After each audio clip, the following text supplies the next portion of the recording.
ते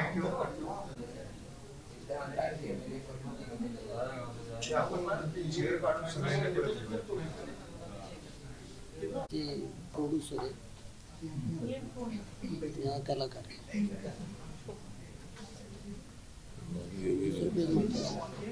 दुसरं पेज महत्वाचं आहे.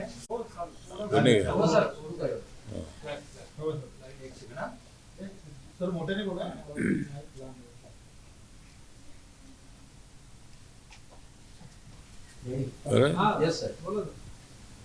A Dancing, Shiva films and Kingsman production film, जो महात्मा ज्योतिबा फुले जी है, जिनका योगदान अपने देश के समानता के लिए बहुत बड़ा योगदान रहा है। महात्मा ज्योतिबा फुले पुणे के रहने वाले थे, माली कम्युनिटी के रहने वाले थे, माली कम्युनिटी के थे, और उन्होंने मतलब गुलामगिरी नाम का एक बहुत बड़ा ग्रंथ भी लिखा था। अंग्रेज़ों के टाइम पर सोशल इक्वालिटी के बारे में उनका बहुत बड़ा योगदान रहा है, और डॉक्टर बाबा साहब अम्बेडकर जी ने उनको अपना गुरु माना है। तो महात्मा ज्योतिबा फुले जी के जीवन पर फुले नाम की जो फिल्म है, इसके दिग्दर्शक अनंत महादेवन है, मेरे बाजू में बैठे हैं, और इसके निर्माता है अपर्णय चौकसी, जगदीश पटेल, रितेश कुड़ेचा, अनुया चौहान कुड़ेचा, सुनील जैन, डॉक्टर राज, क्या लिखा है रे, राज खवारे, राज खवारे, और सह निर्माता है क्रांति शानभाग, कलापी नागदा, डिस्ट्रीब्यूटर है जी स्टूडियो, और इसके प्रमुख अभिनेता है प्रतीक गांधी, जिन्होंने महात्मा ज्योतिबा फुले का रोल किया है, और अभिनेत्री है पत्रलेखा।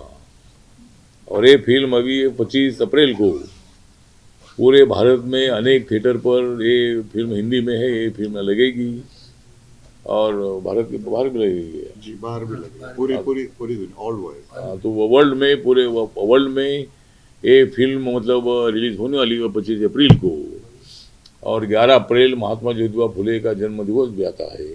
बाबा साहब अम्बेडकर जी का जन्म दिवस जयंती 14 अप्रैल को हुई, और मैं अमेरिका से आज अभी हमारा 4 बजे फ्लाइट आया, और मुझे ये टाइम आपका दे दिया था, लेकिन मैं इतनी जल्दी नहीं पहुंच पाया।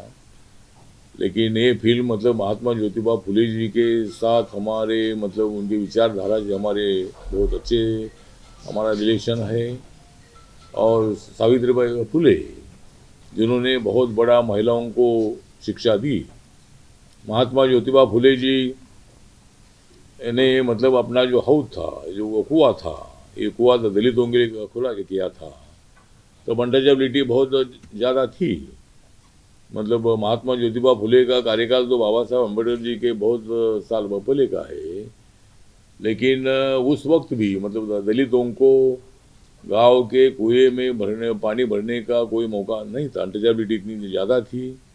बाबा साहब अम्बेडकर जी के टाइम पर भी जब वो सातारा के स्कूल में पढ़ाई करते थे, तब उनको स्कूल के अंदर बैठने का परमिशन नहीं था, वो स्कूल के बाहर बैठते थे। तो महात्मा ज्योतिबा फुले के टाइम पर तो पुणे में और पूरे देश भर में अनटचेबिलिटी बहुत ज़्यादा थी। तो महात्मा ज्योतिबा फुले जी ने अनटचेबिलिटी के खिलाफ आवाज़ उठाई है। उन्होंने किसानों के बारे में भी अपनी भूमिका हमेशा रखी है, और शिक्षा बहुत बड़ी इम्पोर्टेंट है। शिक्षा के बगैर हम जिंदगी में कोई डेवलपमेंट नहीं कर सकते हैं, इसीलिए उन्होंने शिक्षा को महत्व दिया, लेकिन उसमें सबसे ज़्यादा महत्व दिया महिलाओं की शिक्षा को। मतलब सावित्रीबाई फुले, ये मतलब सावित्रीबाई फुले जी को लिखने पढ़ने के लिए आता नहीं था। महात्मा ज्योतिबा फुले जी ने उनको मतलब पढ़ने के लिए लिखने के लिए सिखाया, और वो मतलब गर्ल स्कूल चलाकर हमारे लड़कियों को शिक्षा देने का काम सावित्रीबाई फुले करती थी।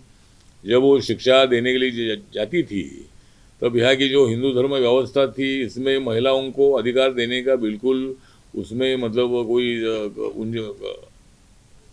गुंजाइश नहीं थी। महिलाओं को शिक्षण देना ये अपने धर्म के खिलाफ है, इसी तरह की मेंटेलिटी तब लोगों की थी। और लेकिन उसके बावजूद भी इतना अपमान सहन करते करते सावित्रीबाई फुले जी ने अनेक लड़कियों को सिखाया। और इसी तरह मतलब सावित्रीबाई फुले जी का इतिहास, महात्मा ज्योतिबा फुले का इतिहास, उनके जीवन पर मतलब ये फिल्म जो है, ये फिल्म रिलीज हो जाएगी और तमाम लोगों को महात्मा ज्योतिबा फुले जी का जो जीवन कार्यकाल है ये लोगों के सामने आ जाएगा। और आज भी कुछ गांवों में आज भी थोड़ा कास्टिज्म है, समाज में काफ़ी परिवर्तन हो रहा है। कुछ मुझे मालूम हुआ है कुछ ब्राह्मण लोगों ने इसका विरोध किया है, लेकिन तब की जो ब्राह्मण मेंटेलिटी थी तो तब की ब्राह्मण मेंटेलिटी दिखाई है। आज के ब्राह्मण, हमारे आनंद महादेवन भी ब्राह्मण है और मेरी पत्नी भी ब्राह्मण कम्युनिटी की है। तो इसी तरह आज इंटरकास्ट मैरिज काफ़ी हो रहे हैं। कम से कम देश भर में 2.5-3 लाख इंटरकास्ट मैरिज होते हैं। मेरा मंत्रालय उनको 2.5 लाख रुपए का मदद भी देता है। तो आज समाज में काफ़ी परिवर्तन हुआ है। तो ये कोई ब्राह्मण समाज का अपमान करने का इसमें बिल्कुल उद्देश्य नहीं है। तब की जो स्थिति थी, तब की स्थिति इसमें दिखाई है। आज के ब्राह्मण समाज के अनेक लोग जो है, अभी मेरे पार्टी में मतलब हमारे ब्राह्मण आघाड़ी भी हमने शुरू की है। बहुत बीजेपी हो, कांग्रेस पार्टी हो, शिवसेना हो या मतलब समाजवादी पार्टी हो, सीपीआई हो, सीपीआईएम हो, अनेक जो देश में पार्टियां हैं, सभी पार्टियों में ब्राह्मण समाज के वर्कर नेता लोग हैं। तो इसीलिए मतलब कोई इसमें ब्राह्मण समाज का अपमान करने का बिल्कुल उद्देश्य नहीं है। और तब के ब्राह्मण मेंटेलिटी को वहाँ दिखाया है। आज के ब्राह्मण समाज में काफ़ी परिवर्तन हो रहा है और आज ब्राह्मण समाज आरक्षण भी मांग रहा है और आरक्षण ब्राह्मण समाज भी मांग रहा है। मराठा कम्युनिटी आरक्षण मांग रही है, पाटीदार पटेल आरक्षण मांग रहे हैं, जाट मांग रहे हैं, राजपूत मांग रहे हैं। तो मुझे लगता है कि इसी तरह मतलब ये पूरा इतिहास है। तो इसीलिए मुझे लगता है कि ये आनंद महादेवन जी का आग्रह था, प्रणय चौकसी जी का आग्रह था कि मैंने इस फिल्म का जो अनाउंसमेंट है ये करने के लिए मैंने आना चाहिए। तो मैं अमेरिका से डायरेक्ट मैं इधर आया हूँ और मुझे बहुत बड़ी खुशी है कि महात्मा ज्योतिबा फुले जी पर फिल्म आपने मतलब आनंद जी ने डायरेक्ट की है। और ये फिल्म जो है, ये फिल्म फुले नाम से फिल्म रिलीज़ होगी। और सभी लोगों को मैं अपील करना चाहता हूँ कि सभी जाति के, सभी धर्म के लोगों ने ये फिल्म देखनी चाहिए। और महात्मा ज्योतिबा फुले का जो इतिहास है, उनका जीवन चरित्र है, वो जीवन चरित्र बहुत बड़ा रिवोल्यूशनरी है, क्रांतिकारी है और उस फिल्म को सबने देखना चाहिए। ये मैं सभी लोगों को अपील करना चाहता हूँ। और आनंद महादेवन भी कुछ बातें बताएंगे। सर, आपने बहुत खूबसूरत तरीके से इस फिल्म को एक तरीके से बताया है कि क्या क्या ज्योतिबा जी और सावित्री जी आज के ज़माने में इतने रेलेवेंट क्यों है। और मैं सिर्फ जो सर ने बोला है उस पर थोड़ा सा एडिशन करना चाहूँगा कि जो मिशन उन्होंने शुरू किया उस वक्त, उनको पता था कि 100 साल तक ये मिशन शायद पूरा नहीं होगा और ये जनरेशन्स आफ्टर जनरेशन्स चलेगा। तो हमने आज ये फिल्म इसीलिए बनाई है क्योंकि जो शुरुआत थी एंटी कास्टिज्म का, जेंडर डिस्क्रिमिनेशन का, कास्ट डिस्क्रिमिनेशन का, बच्चों को पढ़ाने का, लड़कियों को पढ़ाने का, शुरुआत इन्होंने की है और इतने ऑपोजिशन के साथ की है कि हम सोच भी नहीं सकते आज के ज़माने में कि कोई इतना ऊंचा सोच सकता है, उतना महान हो सकता है। और ऐसे लोगों को ये मुझे नहीं लगता है कि ये आम इंसान है, ये तो एक ऊपर इंसान से भी ऊपर भगवान का दर्जा देना चाहिए इनको, क्योंकि इन्होंने इस तरीके का काम किया है। और हमारा समाज, आज हम सब साथ में बैठे हैं, बात कर रहे हैं, लड़कियां इंडिपेंडेंट हो गई हैं। अगर ये इस तरह का समाज या माहौल है हमारे सामने तो ये उनके बदौलत है, ज्योतिराव और सावित्रीबाई फुले का। और हम सबको उनकी जो एक तरीके से आभारी होनी चाहिए कि उन्होंने ये फ्यूचर इंडिया के लिए देखा। वो मेरे ख्याल से वो इंडिया का पहला कपल था, फर्स्ट कपल जो हम कहते हैं, फर्स्ट सोशल रेवोल्यूशनरीज थे और फ्यूचरिस्टिक थे, क्योंकि उन्होंने नेशन के लिए, देश के फ्यूचर के लिए उन्होंने एक तरीके का विजन उन्होंने रखा, और जितना भी ऑपोजिशन का सामना करना था उस सब का सामना करके एकदम निडर होकर करके, वो जो फियरलेसनेस था उनमें, आज के ज़माने में, आज के जनरेशन में भी वो फियरलेसनेस आना चाहिए, वो कन्विक्शन होना चाहिए, और उस तरीके का एक कमिटमेंट होना चाहिए सोसाइटी के, जो सर इतने अच्छी तरह से हम सब के लिए कर रहे हैं। ये एक एग्जाम्पल इन्होंने सेट किया है, और ऐसे बहुत सारे लोग हमारे सामने हम हैं, और हमें चाहिए आगे भी चलकर, आगे के जनरेशन्स के लिए, ताकि ज्योतिबा और सावित्रीबाई फुले का जो उन्होंने एक लेगेसी हमारे लिए छोड़ा है, उस लेगेसी को हम आगे बढ़ाएं। आनंद जी, एक तरफ महात्मा फुले जी को भी जिस तरह से ब्राह्मणवाद का सामना करना पड़ा, आज आपकी फिल्म को भी महाराष्ट्र में कुछ ब्राह्मण संगठनों ने विरोध किया है, तारीख 11 तारीख थी, आगे पोस्टपोन करनी पड़ी, तो इसको किस तरह से देखते हैं आप? देखिए, जैसे सर ने बहुत सही बताया कि ये एक छोटी सी मिसअंडरस्टैंडिंग है।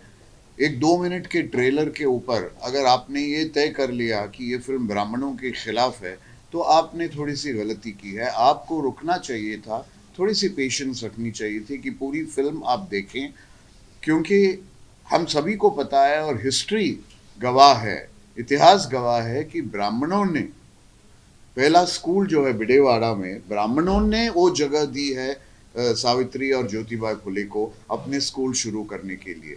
जिस तरीके से ब्राह्मणों ने इनका साथ दिया, ब्राह्मण शायद बहुत खुश होंगे ये देख के, अगर उन्हें पता नहीं है अभी तक हिस्ट्री, ये फिल्म देखकर बहुत खुश होंगे। और जो लिबरल ब्राह्मण्स थे, वो कट्टर ब्राह्मणों से 90% मेजॉरिटी में थे। कट्टर ब्राह्मण बहुत 10-15% थे। कुछ लोगों का हमेशा हर चीज़ में विरोध होता ही है और ऑपोजिशन होता ही है। इसका मतलब ये नहीं कि एक पूरा ट्राइब या पूरा कम्युनिटी के खिलाफ या आप हथियार उठाए या उनके खिलाफ कुछ करें। सो मैं तो यही कहूँगा कि प्लीज़ 25 तारीख तक रुकिए, थोड़ी सी संयम रखिए, फिल्म देखिए, और मैं यकीन दिलाता हूँ कि आपको पता होगा कि कितना बैलेंस्ड है ये फिल्म। आठवले साहेबांकडे जाऊ. आठवले, मराठीत घेऊया. या चित्रपटाला काही ब्राह्मण संघटनांनी विरोध केला. आज तुम्ही समर्थन या चित्रपटाच्या समर्थनार्थ आलेला आहात, काय सांगाल? आता एकतर ही जी फिल्म आहे, ही फिल्म महात्मा ज्योतिबा फुले यांच्या जीवनावर आहे, सावित्रीबाई फुले यांच्या जीवनावर आहे.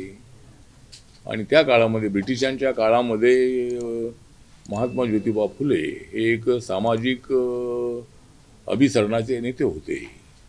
ते माळी समाजाचे होते, ओबीसी समाजाचे होते. परंतु सर्व समाजामध्ये समानता असली पाहिजे अशा पद्धतीची भूमिका ठेवणारे ते होते. आणि त्यावेळीच्या ब्राह्मणांनी विरोध केलेला होता, गोष्ट खरी आहे. पण आजचे ब्राह्मण जे आहेत ते बरेचसे दलितांना आणि महात्मा ज्योतिबा फुलेंच्या विचाराला पाठिंबा देणारे आहेत. अनंतजी सुद्धा ते ब्राह्मण आहेत. आपण ब्राह्मणच आहे ना, आपण ब्राह्मण आहात आणि मी दलित आहे. त्यामुळे दलित आणि ब्राह्मण आता एकत्र आलेले आहे. त्यामुळं दलित आणि ब्राह्मण सगळे एकत्र येणं ही भूमिका आहे. पण त्यावेळच्या ब्राह्मणांच्या जी मेंटॅलिटी होती, बाबासाहेब आंबेडकरांनी सुद्धा आपल्या जीवनामध्ये हेच सांगितलेलं आहे, माझा ब्राह्मण जातीला विरोध नाही, माझा ब्राह्मण्यवादाला विरोध आहे, माझा जाती व्यवस्थेला विरोध आहे, माझा चातुर्वर्ण सिस्टीमला विरोध आहे. आणि हिंदू धर्मामध्ये जी चातुर्वर्ण सिस्टीम आलेली होती, ही कामावर आधारित वर्ण अशा पद्धतीची होती. जो जे काम करेल तो त्याचा वर्ण. ब्राह्मण जो आहे तो ब्राह्मण जो शिकलेला आहे आणि जे शिकवणारा आहे तो ब्राह्मण. गावाची रक्षा करणारा क्षत्रिय, गावामध्ये एखादं दुकान चालवणारा, व्यापार करणारा तो वैश्य, आणि गावाची साफसफाई करणारा तो शूद्र. तर असे वर्ण होते. तर ते कामावर आधारित होते. पण नंतरच्या काळामध्ये जन्मावर आधारित झाले आणि त्यामुळे समाजामध्ये विषमता वाढलेली आहे. पण मूळ जो हिंदू धर्म होता, त्या हिंदू धर्मामध्ये गावगाडा चालवण्यासाठी एक 4 वर्ण असावेत असा एक उद्देश होता. तर त्यामुळं काय ब्राह्मणांनी विरोध केला असला तरी त्यांना माझं नम्र निवेदन आहे की आजच्या ब्राह्मणांचा अपमान करण्याचा त्यामध्ये उद्देश अजिबात नाही. जे वस्तुस्थिती होती, जे सत्यचित्र आहे, हे सत्यशोधक अशा पद्धतीचे विचारसरणी मांडणारे महात्मा ज्योतिबा फुले होते. आणि सत्य जे आहे ते त्यावेळेस सत्य असं होतं की त्यावेळेला ब्राह्मण समाजातल्या लोकांनी, जसं ब्राह्मण समाजातल्या लोकांनी तिथं शाळेसाठी जागा त्या दिली, पण काय ब्राह्मण मुलं सावित्रीबाई फुले जे मुलींना शिकवायला जात असताना खडे मामा राहायचे, तर अशा पद्धतीचं जे वस्तुस्थिती आहे, त्यामुळं ब्राह्मण समाजाने विरोध करू नये असं माझं मत आहे. त्यांनी फिल्म पाहावी आणि ही फिल्म जी आहे ती फिल्म अत्यंत चांगली फिल्म आहे, क्रांतिकारक फिल्म आहे, इतिहासाला उजाळा देणारी आहे आणि ही फिल्म सर्वांनी पाहावी अशी माझी नम्र विनंती आहे. चित्रपटात सर आपने फिल्म देखी है, आपको क्या लगा फिल्म देख के? आपने क्या बोले क्या? सर आपने फिल्म देखी है या आपने ट्रेलर देखा है फिल्म का, तो आपको कैसी लगी? नहीं क्या क्या तो बोल रहे हैं कि आपने ट्रेलर देखा तो कैसा लगा? हाँ? आपने ये मूवी का ट्रेलर देखा तो कैसा लगा? हाँ, तो नहीं ट्रेलर अच्छा लगा इसलिए मैं इधर आया हूँ, अगर अच्छा नहीं लगता था तो मैं नहीं आता था. ट्रेलर तो अभी देखा है, अभी फिल्म देखनी बाकी है. तो ट्रेलर तो मतलब है, ट्रेलर से मतलब महात्मा ज्योतिबा फुले का शॉर्ट में मतलब ट्रेलर में दिखाया है, लेकिन पूरी फिल्म देखने के बाद ये फिल्म में कोई ऑब्जेक्शन नहीं लेगा ऐसा मुझे पूरा विश्वास है. आठवले साहेब, चित्रपटांमधून आता इतिहासाला उजळणी मिळते. म्हणजे या अगोदर छावा चित्रपटातून संभाजी महाराजांचा इतिहास समोर आला, आता फुलेंचा इतिहास चित्रपटातून समोर येतो. किती फायद्याचा ठरणार आहे पिढीसाठी? फायद्याचं म्हणजे समाज अभिसरणासाठी, समाजामध्ये समानता निर्माण करण्यासाठी आणि या देशानं बाबासाहेब आंबेडकरांनी दिलेलं संविधान जे स्वीकारलेलं आहे त्या संविधानातला भारत उभा करायचा असेल तर अशा पद्धतीच्या इतिहासाची उजळणी होणं अत्यंत आवश्यक आहे. आणि महात्मा ज्योतिबा फुले यांचा सत्यशोधक जो विचार होता तर तो विचार घेऊन आपल्याला पुढं जायचं आहे. आणि त्यामुळं मला असं वाटतं की अशा पद्धतीचे छावा जो चित्रपट आहे, आता छावा चित्रपटामध्ये संभाजी महाराजांवर कशी क्रूर अशा पद्धतीची त्यांची हत्या करण्यात आली आणि संभाजी महाराज हे शिवाजी महाराजांचे वंशज असल्यामुळं ते कुणाच्या औरंगजेब असेल किंवा कुणी असेल त्यांच्या समोर मान झुकवण्याची बिलकुल तयारी नसणारे असे ते क्रांतिकारक असे नेते होते. आणि त्याच्या अंगाचे तुकडे तुकडे जरी केले तरीसुद्धा ते त्यांनी मान आपली त्यांच्यासमोर झुकवली नाही. त्यामुळं छावा चित्रपट पाहिल्यानंतर अनेक लोकांना सत्यचित्रपट पाहायला मिळालं आणि आतापर्यंत औरंगजेबची खबर काढून टाका अशी कधी मागणी झाली नव्हती. पण तो चित्रपट पाहिल्यानंतर लोकांना इतिहास माहिती होता की औरंगजेबाने संभाजी महाराजांची हत्या केलेली आहे. पण तो इतिहास पण असा आहे की भीमा कोरेगाव हे पुणे जिल्ह्यामध्ये गाव आहे. त्या भीमा कोरेगावच्या बाजूलाच त्या ठिकाणी वडू नावाचं गाव आहे आणि वडू नावाच्या गावामध्ये गोविंद महाराज नावाचा पैलवान राहत होता. आणि ज्यावेळेला संभाजी महाराजांची जी बॉडी त्या ठिकाणी आणली ती अशी एकदम बॉडी होती, अस्थिर बॉडी होती. तर त्या ठिकाणी हिमतीनं जाऊन त्या बॉडीला ठीकठाक करून अंत्यसंस्कारासाठी ती बॉडी तयार करण्याचं काम त्यांनी केलेलं होतं. तर त्यामुळं आमचा महाराजांचा इतिहाससुद्धा मोठा इतिहास आहे. त्यामुळं संभाजीराजेंच्या वर ही फिल्म आल्यानंतर ती अनेक लोकांनी पाहिली. मोठा बिझनेस करणारी ती फिल्म झालेली आहे आणि 550 कोटी काहीतरी मी ऐकलं होतं. आता किती झाले, 800 कोटीच्या वरती आता ती फिल्म गेलेली आहे. गदर 2 एक मध्यंतरी फिल्म आली होती, ती त्या फिल्मने चांगला उच्चांक गाठला होता. पण त्याच्यापेक्षा छत्रपती संभाजीराजेंचा इतिहास असा महाराष्ट्रातला इतिहासामध्ये तर संभाजी महाराजांचं नाव सगळीकडे आहेच. पण मला दिल्लीच्या, यूपीच्या, मध्य प्रदेशच्या अनेक लोकांचे फोन आले की ही फिल्म फार चांगली आहे म्हणून. त्यामुळं ही फिल्म सगळ्यांनी पाहिली, ते देशभरातल्या लोकांनी फिल्म पाहिलेली आहे. त्याचप्रमाणे ही महात्मा फुलेंची वरची फुले नावाची जी फिल्म आहे ही सुद्धा सर्वांनी पाहावी आणि ही सुद्धा फिल्म रेकॉर्ड ब्रेक होऊ शकेल असा माझा विश्वास आहे.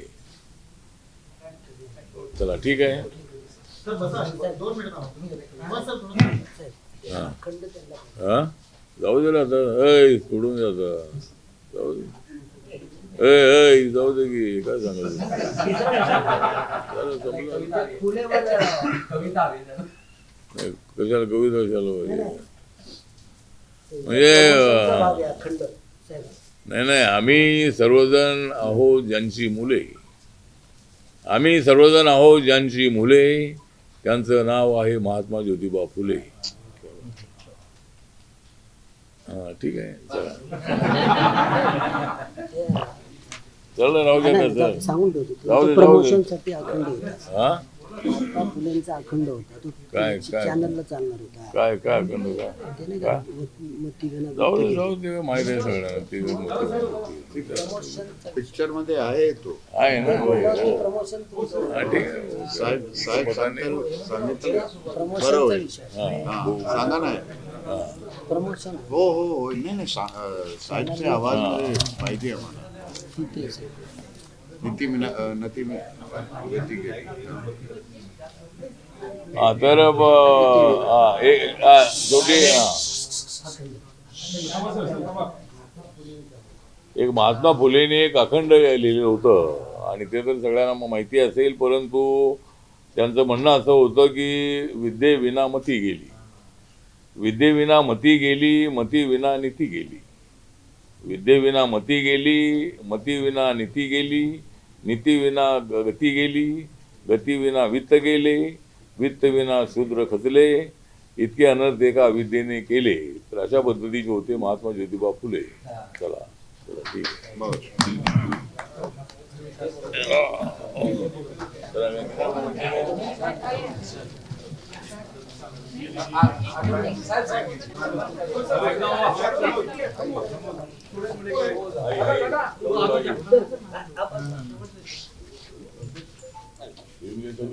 प्रोड्यूसर आ जाओ, प्रोड्यूसर इतने ज्यादा प्रोड्यूसर मोबाईल पाठी मॅडम.